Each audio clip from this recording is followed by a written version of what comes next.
Hi, I'm Kim Fuller with Fuller Life Concepts, where I help you stay accountable to your goals so that you can live a fuller life.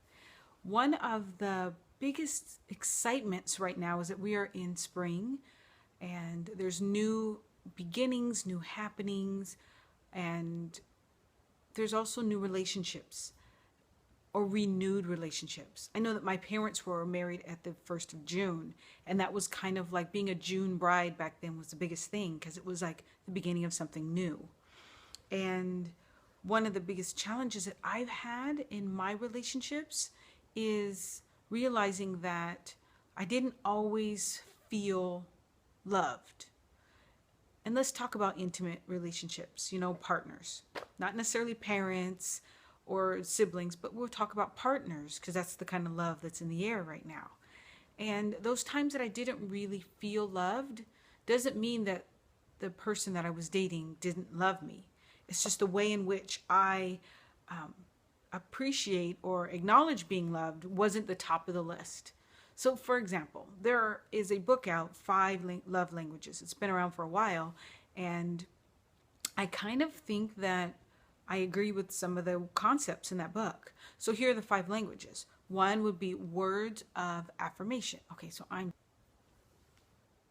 Hi, I'm Kim Fuller with Fuller Life Concepts, where I help you stay accountable to your goals so that you can live a fuller life with a balance of business and pleasure.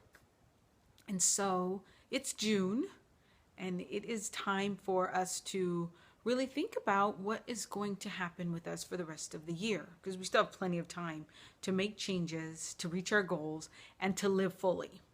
And with June being the month of, historically the month of new relationships, specifically weddings, I thought I'd talk a little bit about love and how you can get and receive love in the way that works for you.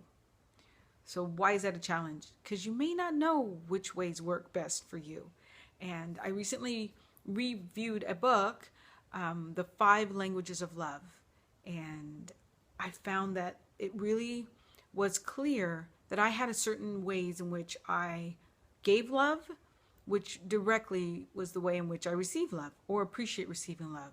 So there are times when you are in a relationship, an intimate family, partner relationship, and you don't really feel connected. You don't feel like you are being loved and shown love in the way you need it. And maybe that's because you're not clear on how you give and receive love. Briefly, I'll share with you because the book and it has so much more information that I'm going to share now, but I think it's important to just kind of think through, how is it that I want to be loved? And how is it that the people around me want to receive my love? To improve relationships in general. And this can be applicable to partner relationships, like intimate partners, family, children, colleagues, coworkers, friends, etc. So briefly, the 5 languages of love would be, the first would be words of affirmation. Hey, you look beautiful. You're so smart and talented. I'm so proud of you. Words of affirmation. Another would be physical touch. There are plenty of studies in psychology that say that humans need physical touch in order to thrive. Another would be quality time, and that means quality time when you're actually looking face to face. You're not looking around. You're actually in somebody's presence. You're not on your cell phone. You're not on the computer. You're actually giving quality time to somebody else. The other would be gifts and gift giving and gift receiving. And it doesn't necessarily mean gifts that you pay money for. Gifts that that are heartfelt. Everything from a love note to, a BMW. It just depends on what you and that person have in terms of exchanges that make you feel connected and wanted, appreciated, understood, and loved. And lastly would be the whole concept of acts of service, like doing. I know around the house it's really feels loving when somebody does an activity, clean the kitchen, take out the garbage, vacuum the floor, bring in something from the cart that shows me that they care about me and trying to take care of me. And in turn, I feel loved. So the number one for me, which I have to say that has been probably, if I had known this information years ago, some of the other relationships that kind of crashed and burned may not have. I may have felt loved by telling them what it is that I needed.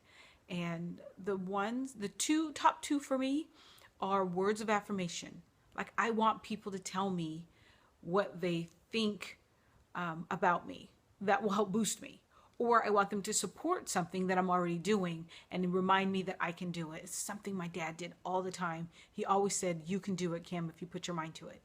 I always felt loved by him. Those few simple words. And the second one that I really appreciate is the quality time. That face-to-face, one-to-one, or small groups, intimate, where we can share ideas and be vulnerable and be open, but very intimately. And so if those two items are the top of the list of how people show me love, I feel loved and I'm more happy and I'm able to live fully. And it's funny because the people that I love don't necessarily need those, but I'll share that next time. Because this time it's about you. How is it that you want to feel loved? Is it words? Is it quality time? Is it that acts of service? Is it gifts? What is it that makes you feel loved? Maybe it's personal touch. So I want you to find out, figure it out for yourself, and this week and beyond, share that with the people in your life.